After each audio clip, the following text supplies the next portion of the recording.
بسم اللہ الرحمن الرحیم صلو علی الحبیب صلی اللہ تعالی علیہ وسلم۔ عزیز طلبہ کرام، گزشتہ سبق میں ہم نے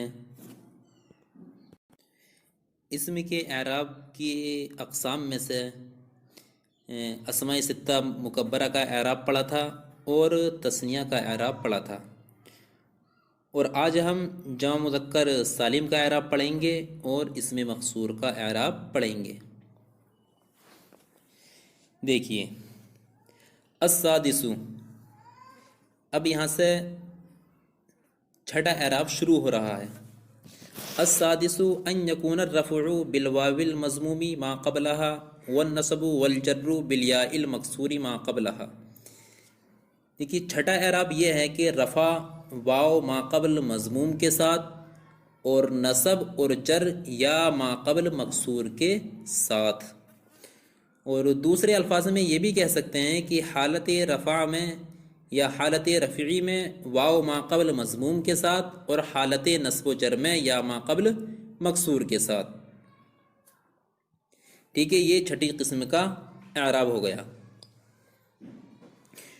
اب اس اعراب کے بارے میں بتایا جا رہا ہے کہ وَيُخْتَصُّ بِجَمْعِ الْمُذَكَّرِ السَّالِمِ، اور یہ اعراب خاص ہوتا ہے جمع مذکر سالم کے ساتھ، نحو مسلمون، جیسے کہ مسلمون۔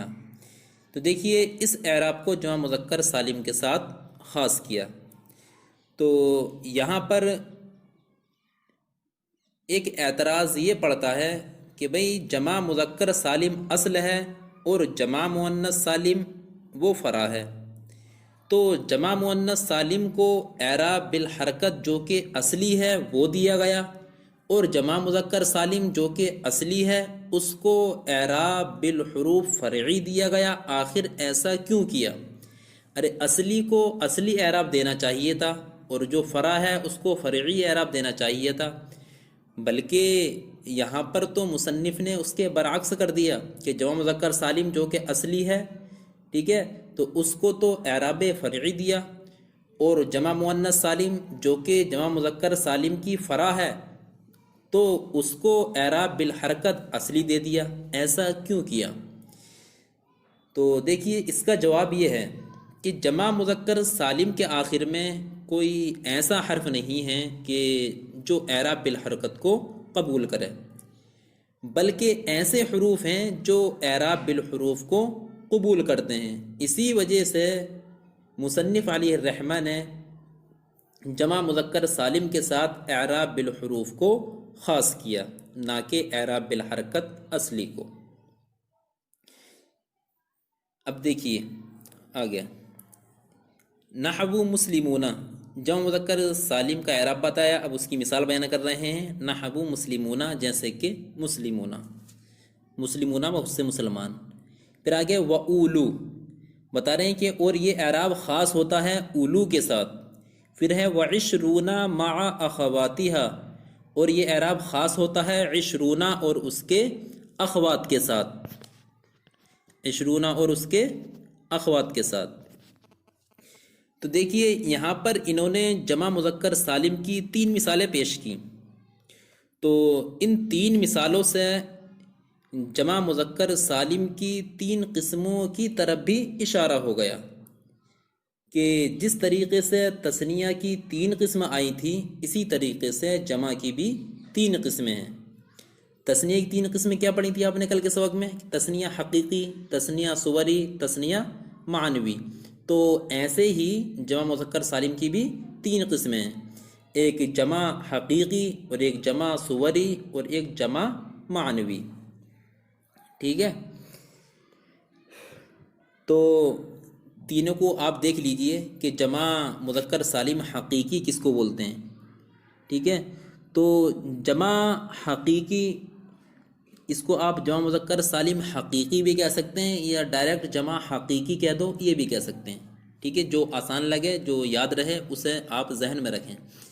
تو دیکھیے جمع حقیقی وہ ہوتا ہے کہ جس کی شکل بھی جمع والی ہو اور اس کا معنی بھی جمع والا ہو اور اسی مادے سے اس کا مفرد بھی آتا ہو، جیسے کہ سب سے پہلی مثال پیش کی مسلمون، تو مسلمون میں اس کی شکل بھی جمع والی ہے کیونکہ آخر میں اس کے کیا واو ما قبل مضموم ہے، ٹھیک ہے، تو اس کی شکل بھی جمع والی ہے اور اس کا معنی بھی جمع والا ہے، اور اسی مادے سے اس کا مفرد بھی آتا ہے۔ وہ مفرد کیا ہے؟ جیسے کہ مسلمن، ٹھیک ہے، مسلمونہ کا مفرد کیا تھا؟ مسلمن۔ تو یہ جمع حقیقی ہوا۔ پھر اس کے بعد آیا تھا اولو، پھر آیا تھا عشرونہ۔ دیکھیے جمع حقیقی کی بات پوری ہو گئی، اب آتی ہے جمع صوری کی بات۔ تو دیکھیے جمع صوری اس کو بولتے ہیں کہ جس کی صورت جمع والی ہو اور اس کا معنی بھی جمع والا ہو، لیکن اسی مادے سے اس کا مفرد نہ آتا ہو، جیسے کہ عشرونہ۔ تو عشرونہ اس کی صورت بھی جمع والی ہے اور اس کا معنی بھی جمع والا ہے، لیکن اسی مادے سے اس کا مفرد نہیں آتا ہے۔ اور تیسری ہے جمع معنوی۔ تو جمع معنوی اس کو بولتے ہیں کہ جس کا صرف معنی جمع والا ہو، نہ اس کی صورت جمع والی ہو اور نہ ہی اسی مادے سے اس کا مفرد آتا ہو، جیسے کہ اولو۔ تو اس کا صرف معنی جمع والا ہے، نہ اس کی صورت جمع والی ہے، کیونکہ جیسے مسلمونہ ہے تو اس کی صورت جمع والی بالکل دکھائی نہیں دے رہی، حالانکہ مسلمونہ عشرونہ دونوں کی صورت ایک سی ہے، لیکن اولو کی جو صورت ہے تو وہ اس کی جو شکل و صورت ہے وہ مسلمونہ یا عشرونہ کی طرح نہیں ہے۔ تو اولو یہ شکل و صورت میں بھی جمع کی طرح نہیں ہے، اور اس کا نہ ہی اسی مادے سے اس کا مفرد آتا ہے، بلکہ صرف معنی جمع والا ہے۔ تو یہ جمع معنوی ہوا، ٹھیک ہے۔ مسلمونہ یہ جمع حقیقی، اولو یہ جمع معنوی، اور عشرونہ یہ جمع صوری۔ تو دیکھیے اولو اور عشرونہ، ٹھیک ہے، یا یہ کہہ دو کہ جمع صوری اور جمع معنوی ان کو ملحقات جمع مذکر سالم بھی کہا جاتا ہے۔ جس طریقے سے آپ نے تثنیہ کے اندر پڑھا تھا کہ تثنیہ کے جو اور تثنیہ کے اندر جو قسمیں پڑھی تھیں حقیقی، صوری اور معنوی، تو تثنیہ صوری اور معنوی کو ملحقات تثنیہ کہتے تھے، اسی طریقے سے یہاں پر جمع صوری اور جمع معنوی کو بھی ملحقات جمع مذکر سالم کہا جاتا ہے۔ تو اس کی یہ جمع کی 3 قسمیں ہو گئی۔ اب دیکھیے لفظ عشرونہ کو لے کر ایک اعتراض آپ یہ کر سکتے ہیں کہ ابھی آپ نے اس کو جمع مذکر سالم صوری کہا اور بتایا کہ پھر جمع مذکر سالم صوری اس کو کہتے ہیں کہ جو جمع کے وزن پر ہو اور جمع کا معنی دیتا ہو، لیکن اسی مادے سے اس کا مفرد نہ آتا ہو۔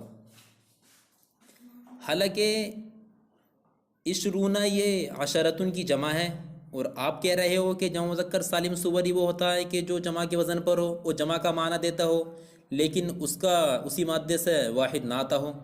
حالانکہ ہم یہ دیکھ رہے ہیں کہ عشرونہ کا واحد عشرتن آتا ہے، تو آپ کا وہ جمع مذکر سالم صوری میں عشرونہ کی مثال دینا اور بتانا کہ یہ جمع مذکر سالم صوری ہے، یہ درست نہیں ہے۔ تو دیکھیے اس کا جواب یہ ہے کہ جو ہم نے کہا تھا کہ عشرونہ کا واحد نہیں آتا، ٹھیک ہے، اور آپ کا یہ کہنا کہ عشرونہ یہ جمع ہے عشرتن کی، تو یہ غلط ہے، کیونکہ جمع کا اطلاق کم از کم 3 پر ہوتا ہے۔ تو عشرتن کو 3 جگہ لے کر جاؤ، عشرتن عشرتن عشرتن، تو 10 10 10 مل کر کتنے ہوئے؟ 30، ٹھیک ہے۔ اور حالانکہ جب ہم عشرتن کو 3 جگہ لے کر جائیں گے اور پھر عشرونہ کہیں گے تو عشرونہ کا معنی ہم کرتے ہیں کتنا؟ 20، ٹھیک ہے، اور جمع میں لے کر جائیں گے تو پھر کرنا چاہیے تھا 30، لیکن 30 نہیں کرتے بلکہ 20 کرتے ہیں۔ تو پتہ چلا کہ عشرونہ یہ عشرتن کی جمع نہیں ہے، بلکہ عشرونہ کا واحد ہی نہیں آتا ہے، اور بلکہ 30 کے لیے تو الگ سے ایک لفظ آتا ہے، کیا؟ ثلاثونہ، ٹھیک ہے۔ تو ہمارا جو کہنا تھا کہ جمع مذکر سالم صوری وہ ہے کہ جس کی صورت جمع والی ہو، معنی بھی جمع والا ہو، لیکن اسی مادے سے اس کا مفرد نہ آتا ہو، تو ہمارا وہ کہنا درست ہے۔ دیکھیے السادس، چھٹا اعراب ان یکون الرفع بالواو المضموم ما قبلها والنصب والجر بالیاء المکسور ما قبلها۔ چھٹا اعراب یہ ہے کہ حالت رفیع میں واو ما قبل مضموم کے ساتھ، اور حالت نصبی اور حالت جری میں یا ما قبل مکسور کے ساتھ۔ وَيُخْتَصُّ بِجَمِيعِ الْمُذَكَّرِ السَّالِمِ نحو مسلمون، اور یہ اعراب خاص ہوتا ہے جمع مذکر سالم کے ساتھ، نحو مسلمون جیسے کہ مسلمون۔ وَأُولُو، اور یہ اعراب خاص ہوتا ہے اولو کے ساتھ۔ وَعِشْرُونَ مَعَ أَخَوَاتِهَا، اور یہ اعراب خاص ہوتا ہے عشرون اور اس کے اخوات کے ساتھ۔ تقول، تم کہو گے کہ جاءنی مسلمون وعشرون وأولو مال، کہ میرے پاس مسلمان آئے اور 20 لوگ آئے اور مال والے آئے۔ یہ حالت رفعی کی مثال ہو گئی واو ما قبل مضموم کے ساتھ۔ پھر ہے وَرَأَيْتُ مُسْلِمِينَ وَعِشْرِينَ وَأُولِي مَالٍ، کہ میں نے مسلمانوں کو دیکھا اور 20 لوگوں کو دیکھا اور مال والوں کو دیکھا۔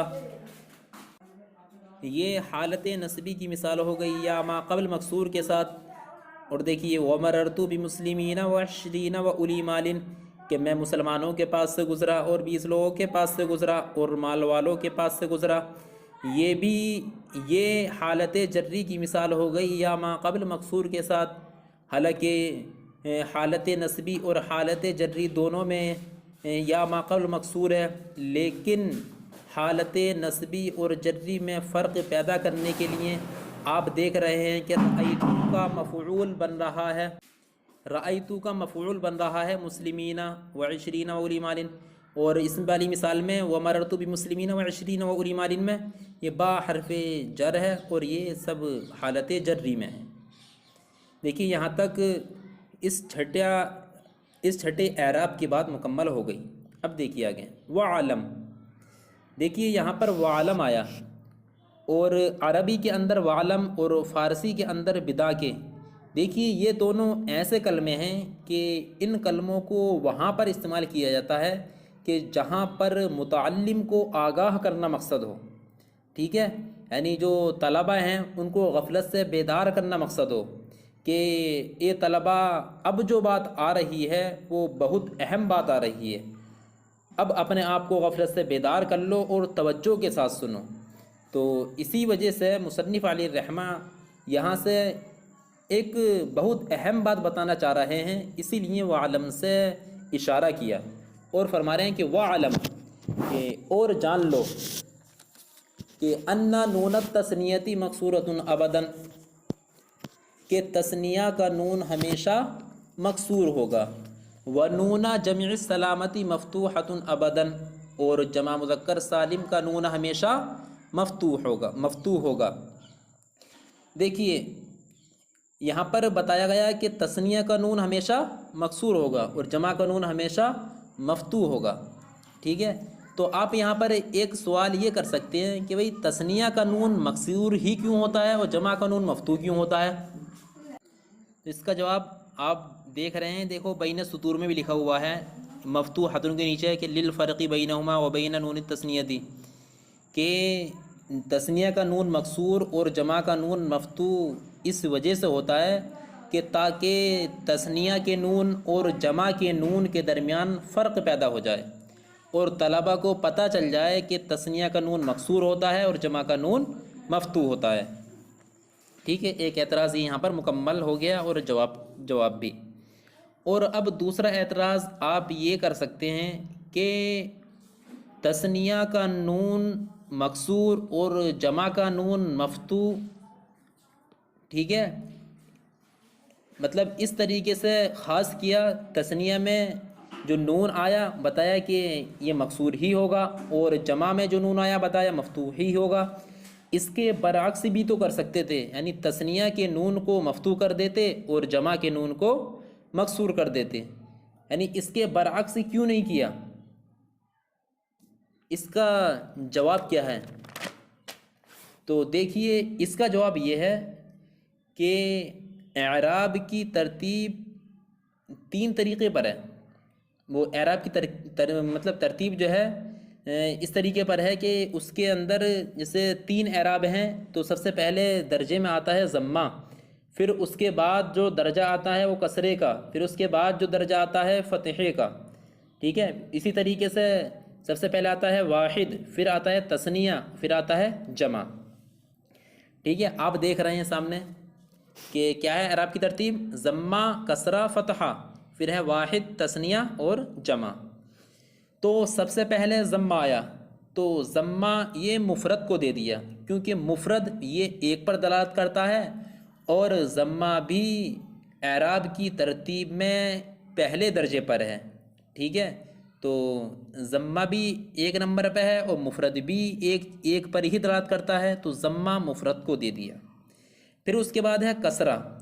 تو کسرہ یہ اعراب کی ترتیب کے اعتبار سے یہ دوسرا درجہ رکھتا ہے، اور تثنیہ میں بھی 2 کا معنی پایا جاتا ہے.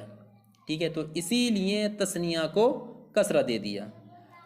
اب رہی بات جمع کی، تو جمع کا اطلاق کم از کم 3 پر ہوتا ہے، اور فتحہ بھی اعراب کی ترتیب کے اعتبار سے یہ تیسرے درجے میں آتا ہے. تو فتحہ کو خاص کر دیا جمع مذکر سالم کے نون کے ساتھ. ٹھیک ہے، تو اسی وجہ سے تثنیہ کے نون پر کسرہ اور جمع کے نون پر فتحہ متعین کر دیا گیا.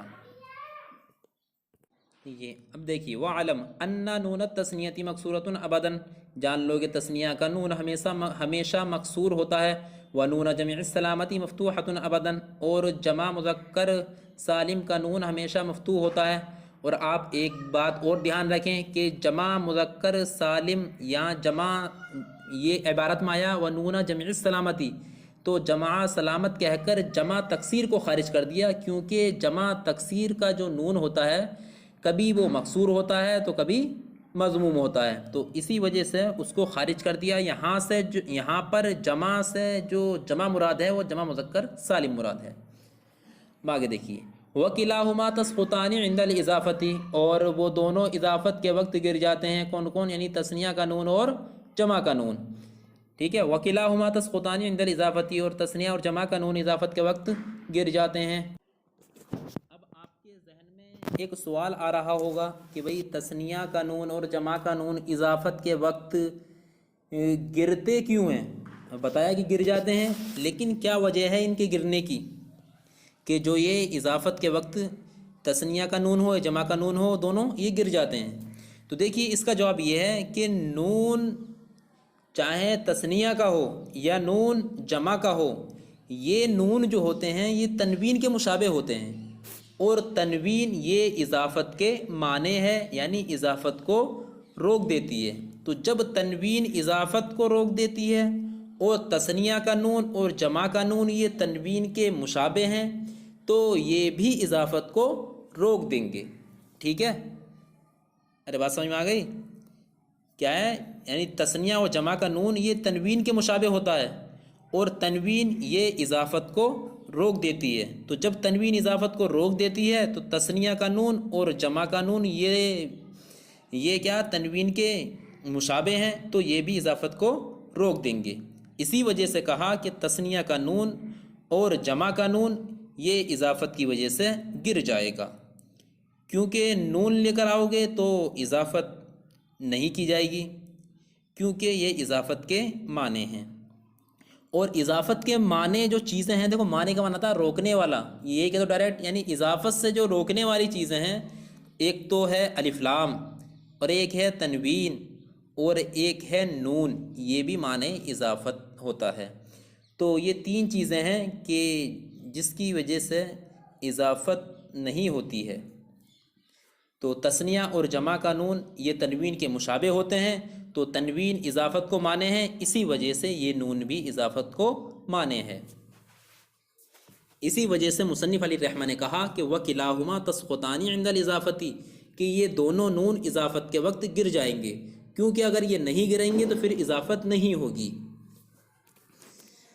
دیکھیے مثال، تقول آپ کہو گے جاءنی غلاما زید و مسلمو مصر، کہ میرے پاس زید کے 2 غلام آئے، وہ مسلمو مصر، اور مصر کے مسلمان آئے. تو اصل میں تھا یہ غلامان زیدن، ٹھیک ہے، لیکن جب غلامانے کی اضافت جب زید کی طرف کی تو بیچ سے تثنیہ کا نون یہ گر گیا، پھر پڑھا غلاما زیدن. پھر آگے ہے مسلمو مصر، تو اصل میں تھا یہ مسلمون مصر، لیکن جب مسلمون کی جب اضافت کری مصری کی طرف تو مسلمون جو جمع ہے جمع کا نون گر گیا اور پھر پڑھا گیا مسلمو مصری۔ دیکھیے یہاں تک یہ بات مکمل ہو گئی۔ اب جو ہے ساتواں اعراب یہاں سے بیان کر رہے ہیں۔ دیکھیے السابع ان یکون الرفع بتقدیر الضمۃ والنصب بتقدیر الفتحۃ والجر بتقدیر الکسرۃ۔ دیکھیے ساتواں اعراب یہ ہے کہ رفع تقدیری ضمے کے ساتھ اور نصب تقدیری فتحے کے ساتھ اور جر تقدیری کسرے کے ساتھ، اور دوسرے الفاظ میں یہ بھی کہہ سکتے ہیں کہ حالت رفع میں تقدیری ضمے کے ساتھ اور حالت نصب میں یا حالت نصبی میں تقدیری فتحے کے ساتھ اور حالت جری میں تقدیری کسرے کے ساتھ۔ وَيُخْتَصُّ بِالْمَقْصُورِ، اور یہ اعراب خاص ہوتا ہے اس میں مقصور کے ساتھ۔ دیکھیے آپ یہاں پر ایک اعتراض یہ کر سکتے ہیں کہ اعراب بالحرکت ہم نے ابھی پڑھا، پھر اعراب بالحروف پڑھا، لیکن یہ اعراب تقدیری کہاں سے آ گیا، اور اعراب تقدیری لانے کا فائدہ کیا ہے، اور اعراب تقدیری کیوں ہوتا ہے؟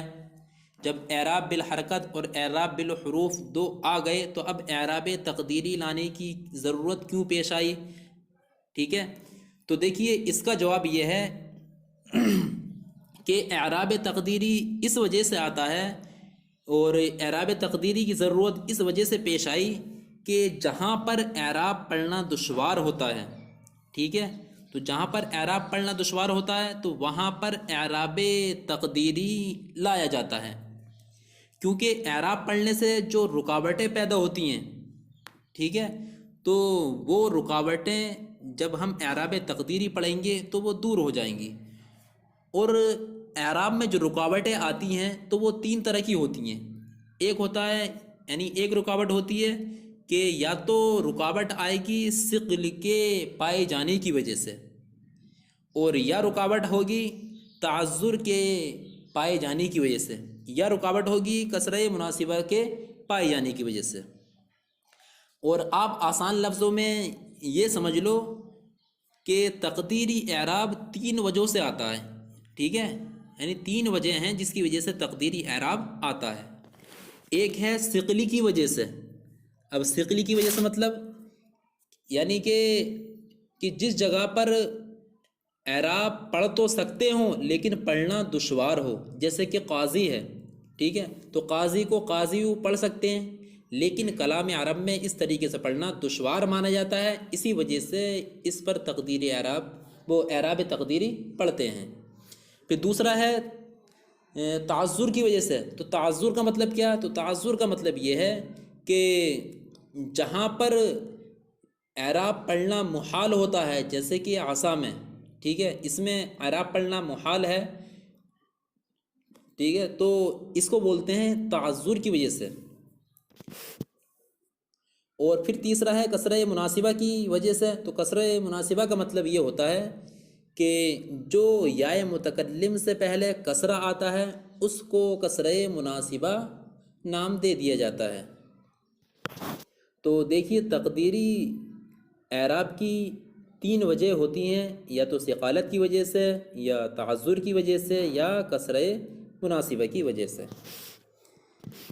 دیکھیے یہاں سے ساتواں اعراب بیان کیا انہوں نے، حالت رفیع میں تقدیری ضمے کے ساتھ، حالت نصب میں تقدیری فتحے کے ساتھ، اور حالت جر میں تقدیری کسرے کے ساتھ۔ پھر بتایا وَيُخْتَصُّ بِالْمَقْصُورِ، اور یہ اعراب خاص ہوتا ہے اس میں مقصور کے ساتھ۔ تو دیکھیے یہاں پر انہوں نے اس اعراب کو اس میں مقصور کے ساتھ کیوں خاص کیا؟ تو دیکھیے اس کا جواب یہ ہے کہ مصنف علی الرحمہ نے اس اعراب کو اس میں مقصور کے ساتھ اس لیے خاص کیا کہ اس میں اعراب اگر ظاہر کرو گے تو جو عصا کے آخر میں الف ہے، ٹھیک ہے، تو اس کا حمزہ ہونا لازم آئے گا، اس کا حمزہ ہونا لازم آئے گا۔ اس وجہ سے ہی اس کو اعراب تقدیری دیا گیا تاکہ الف حمزہ نہ ہو جائے، ٹھیک ہے۔ اور اس اعراب کو مصنف علی الرحمہ نے خاص کر دیا اس میں مقصور کے ساتھ۔ دیکھیے وَيُخْتَصُّ بِالْمَقْصُورِ، اور یہ اعراب خاص ہوتا ہے اسم مقصور کے ساتھ۔ اب اس میں مقصور کی تعریف کر رہے ہیں کہ وَهُوَ مَا فِي آخِرِهِ أَلِفٌ مَقْصُورَةٌ، اور وہ ہے کہ جس کے آخر میں الف مقصورہ ہو، کعصا، جیسے کہ عصا، ٹھیک ہے۔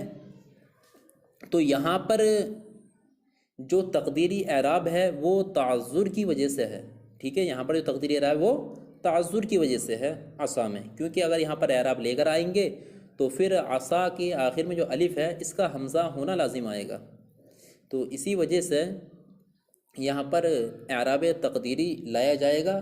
اور جو 3 وجہ بتائی تھیں آپ کو اعراب تقدیری کی، ایک ثقالت کی وجہ سے، ایک تعذر کی وجہ سے، ایک کسرہ مناسبہ کی وجہ سے، تو یہاں پر جو وجہ پائی جا رہی ہے تو وہ تعذر والی وجہ ہے کہ تعذر کی وجہ سے یہاں پر اعراب تقدیری آ رہا ہے۔